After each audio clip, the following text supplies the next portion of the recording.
ओम नमो भगवते वासुदेवाय।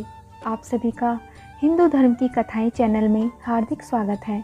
आज हम सुनेंगे श्रीमद् भागवत महापुराण के प्रथम स्कंद का अध्याय 14 और आज की कथा है अपशकुन देखकर महाराज युधिष्ठिर का शंका करना और अर्जुन का द्वारका से लौटना। इससे पिछले अध्याय में हमने सुनी थी विदुर जी के उपदेश से धृतराष्ट्र और गांधारी वन में जाते हैं और वहाँ पर जाकर अपने प्राण त्याग देते हैं। अगर आपने पिछले अध्याय नहीं सुने हैं तो वो मेरे चैनल पर अपलोडेड हैं, आप वहाँ जाकर उन्हें ज़रूर सुनिए। तो आज की कथा शुरू करते हैं। सूत जी कहते हैं, स्वजनों से मिलने और पुण्य लोक भगवान श्री कृष्ण अब क्या करना चाहते हैं, यह जानने के लिए अर्जुन द्वारका गए हुए थे। कई महीने बीत जाने पर भी अर्जुन वहाँ से लौटकर नहीं आए। धर्मराज युधिष्ठिर को बड़े भयंकर अपशकुन दिखने लगे। उन्होंने देखा काल की गति बड़ी विकट हो गई है। जिस समय जो ऋतु होनी चाहिए उस समय वह नहीं होती और उनकी क्रियाएं भी उल्टी ही होती हैं। लोग बड़े क्रोधी, लोभी और असत्यपरायण हो गए हैं। अपने जीवन निर्वाह के लिए लोग पापपूर्ण व्यापार करने लगे हैं। सारा व्यवहार कपट से भरा हुआ होता है। यहाँ तक कि मित्रता में भी छल मिलता है। माता पिता, सगे संबंधी, भाई और पति पत्नी में भी झगड़ा टंटा रहने लगा है। कली काल के आ जाने से लोगों का स्वभाव ही लोभ, दंभ आदि अधर्म से अभिभूत हो गया है और प्रकृति में अत्यंत अरिष्ट सूचक अपशकुन होने लगे हैं। यह सब देखकर युधिष्ठिर ने अपने छोटे भाई भीमसेन से कहा, भीमसेन, अर्जुन को हमने द्वारका इसलिए भेजा था कि वह वहां जाकर पुण्य श्लोक भगवान श्री कृष्ण क्या कर रहे हैं इसका पता लगा कर आए और संबंधियों से मिल भी आए। तब से 7 महीने बीत गए किंतु तुम्हारे छोटे भाई अब तक नहीं लौट रहे हैं। मैं ठीक ठाक यह नहीं समझ पाता हूँ कि उनके न आने का क्या कारण है। कहीं देवर्षि नारद के द्वारा बतलाया हुआ वह समय तो नहीं आ पहुँचा जिसमें भगवान श्री कृष्ण अपने लीला विग्रह का संवरण करना चाहते हैं। उन्हीं भगवान की कृपा से हमें यह संपत्ति, राज्य, स्त्री, प्राण, कुल, संतान, शत्रुओं पर विजय और स्वर्ग आदि लोकों का अधिकार प्राप्त हुआ है। हे भीमसेन, तुम तो मनुष्यों में व्याघ्र के समान बलवान हो। देखो तो सही, आकाश में उल्कापाताकी, पृथ्वी में भूकंप आदि और शरीर में रोग आदि कितने भयंकर अपशकुन हो रहे हैं। इनसे इस बात को सूचना मिलती है कि शीघ्र ही हमारी बुद्धि को मोह में डालने वाला कोई उत्पात होने वाला है। प्यारे भीमसेन, मेरी बाईं जांघ, आँख और भुजा बार बार फड़क रही है। हृदय जोर से धड़क रहा है। अवश्य ही बहुत जल्दी कोई अनिष्ट होने वाला है। देखो, यह सियारिन उदय होते हुए सूर्य की ओर मुँह करके रो रही है। अरे, उसके मुँह से तो आग भी निकल रही है। यह कुत्ता बिल्कुल निर्भय सा होकर मेरी ओर देखकर चिल्ला रहा है। भीमसेन, गौ आदि अच्छे पशु मुझे अपने बाएं करके जाते हैं और गधे आदि बुरे पशु मुझे अपने दाहिने कर देते हैं। मेरे घोड़े आदि वाहन मुझे रोते हुए दिखाई देते हैं।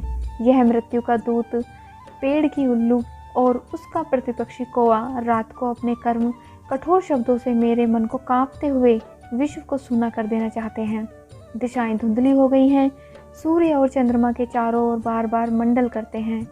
वह पृथ्वी पहाड़ों के साथ कांप उठती है।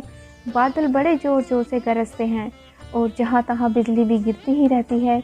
शरीर को छेदने वाली एवं धूली वर्षा से अहंकार फैलाने वाली आंधी चलने लगी है। बादल बड़ा डरावना दृश्य उपस्थित करके सब ओर खून बरसाते हैं। देखो, सूर्य की प्रभा मंद पड़ गई है। आकाश में ग्रह परस्पर टकराया करते हैं। भूतों की घनी भीड़ में पृथ्वी और अंतरिक्ष में आग सी लगी हुई है। नदी, नद, तालाब और लोगों के मन शुद्ध हो रहे हैं। धीरे से आग नहीं जलती।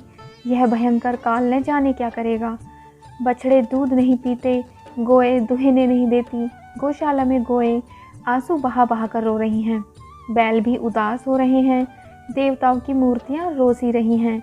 उनमें से पसीना चूने लगता है और वे हिलती डोलती भी हैं। भाई, ये देश, गांव, शहर, बगीचे, खाने और आश्रम श्रीहीन और आनंद रहित हो गए हैं।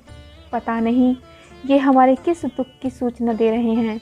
इन बड़े बड़े उत्पातों को देखकर मैं तो ऐसा समझता हूँ कि निश्चय ही यह भाग्यहीन भूमि भगवान के उन चरण कमलों से, जिनका सौंदर्य तथा जिनके ध्वजा वज्र अंकुश आदि विलक्षण चिन्ह और किसी में भी कहीं भी नहीं है, रहित हो गई है। शौनक जी, राजा युधिष्ठिर इन भयंकर उत्पातों को देखकर मन ही मन चिंतित हो रहे थे कि द्वारका से लौटकर अर्जुन आए। युधिष्ठिर ने देखा अर्जुन इतने आतुर हो रहे हैं जितने पहले कभी नहीं देखे गए थे। मुंह लटका हुआ है, कमल सरीखे नेत्रों से आंसू बह रहे हैं और शरीर में बिल्कुल कांति नहीं है। उनको इस रूप में अपने चरणों में पड़ा देखकर युधिष्ठिर घबरा गए। देवर्षि नारद की बातें याद करके उन्होंने सुहृदों के सामने ही अर्जुन से पूछा, भाई, द्वारकापुरी में हमारे स्वजन संबंधी मधु, भोज, दशाई, आहर, सात्वत, गंधक और वृषणीवंशी यादव कुशल से तो हैं। हमारे माननीय नाना शूरसेन जी प्रसन्न हैं। अपने छोटे भाई सहित मामा वसुदेव जी तो कुशल पूर्वक हैं। उनकी पत्नियां हमारी मामी देवकी आदि सातों बहनें अपने पुत्रों और बहुओं के साथ आनंद में से तो हैं। जिनका पुत्र कंस बड़ा ही दुष्ट था, वे राजा उग्रसेन अपने छोटे भाई देवके के साथ जीवित तो है ना। हृदयोग उनके पुत्र कृतवर्मा, अंकुर, जयंत, गद, सारण तथा शत्रुजित आदि यादव तो कुशल से है ना। यादवों के प्रभु बलराम जी तो आनंद से है ना। वृषणी वंश के सर्वश्रेष्ठ महारथी प्रद्युम्न सुख से तो है ना। युद्ध में बड़ी फुर्ती दिखलाने वाले भगवान अनिरुद्ध आनंद से तो हैं। सुवेन, चारुदेशन्य, जामवती नंदन, साम और अपने पुत्रों के सहित ऋषभ आदि भगवान श्री कृष्ण के अन्य सब पुत्र भी प्रसन्न है ना। भगवान श्री कृष्ण के सेवक श्रुतदेव, उद्धव आदि और दूसरे सुनंद, नंद आदि प्रधान यदुवंशी जो भगवान श्री कृष्ण और बलराम के बाहुबल से सुरक्षित हैं, सब के सब सकुशल है ना। हमसे अत्यंत प्रेम करने वाले वे लोग कभी हमारा कुशल मंगल भी पूछते हैं। भक्त वत्सल्य ब्राह्मण भक्त भगवान श्री कृष्ण अपने स्वजनों के साथ द्वारिका को सुधर्मा सभाए सुखपूर्वक विराजते हैं ना। वे आदि पुरुष बलराम जी के साथ संसार के परम मंगल, परम कल्याण और उन्नति के लिए यदुवंश रूप क्षीर सागर में विराजमान हैं। उन्हीं के बाहुबल से सुरक्षित द्वारिकापुरी में यदुवंशी लोग सारे संसार के द्वारा सम्मानित होकर बड़े आनंद से विष्णु भक्त के पार्षदों के समान विहार कर रहे हैं। सत्यभामा आदि 16,000 रानियां प्रधान रूप से उनके चरण कमलों की सेवा में ही रत रहकर उनके द्वारा युद्ध में इंद्रादि देवताओं को भी हराकर इंद्राणी के भोग योग्य तथा उन्हीं की अभिष्ट परिजात आदि वस्तुओं का उपभोग करती हैं। यदुवंशी वीर श्री कृष्ण के बाहुदंड के प्रभाव से सुरक्षित रहकर निर्भय रहते हैं और बलपूर्वक लाई हुई बड़े बड़े देवताओं के बैठने योग्य सुधर्मा सभा को अपने चरणों में आक्रांत करते हैं। भाई अर्जुन, यह भी बताओ कि तुम स्वयं तो कुशल से हो ना।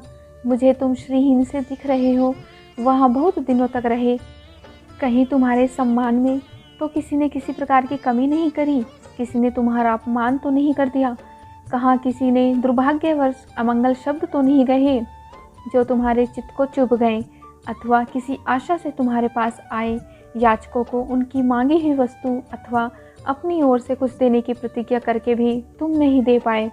तुम सदा शरणागत की रक्षा करते आए हुए कहीं किसी भी ब्राह्मण, बालक, गो, बूढ़े, रोगी, अबला अथवा अन्य किसी प्राणी का जो तुम्हारी शरण में आया हो तुमने त्याग तो नहीं कर दिया। कहीं तुमने अगम्य स्त्री से सभागम तो नहीं किया, अथवा गमन करने योग्य स्त्री के साथ असत्कार पूर्वक सभागम तो नहीं किया। कहीं मार्ग में अपने से छोटे अथवा बराबरी वालों से हार तो नहीं गए, अथवा भोजन करने योग्य बालक और बूढ़ों को छोड़कर तुमने अकेले ही तो भोजन नहीं कर लिया। मेरा विश्वास है कि तुमने ऐसा कोई निश्चित काम तो नहीं किया होगा जो तुम्हारे योग्य ना हो न हो अपने परम प्रियतम अभिन्न हृदय परम सुहृद भगवान श्री कृष्ण से तुम रहित हो गए हो, इसी से अपने को शून्य मान रहे हो। इसके सिवा दूसरा कोई कारण नहीं हो सकता जिससे तुम्हें इतनी मानसिक पीड़ा हो। धर्मराज युधिष्ठिर श्री अर्जुन से ये सब प्रश्न करते हैं। तो आज का अध्याय 14 यहीं पर समाप्त होता है। इससे आगे की कथा हम अगले अध्याय में सुनेंगे।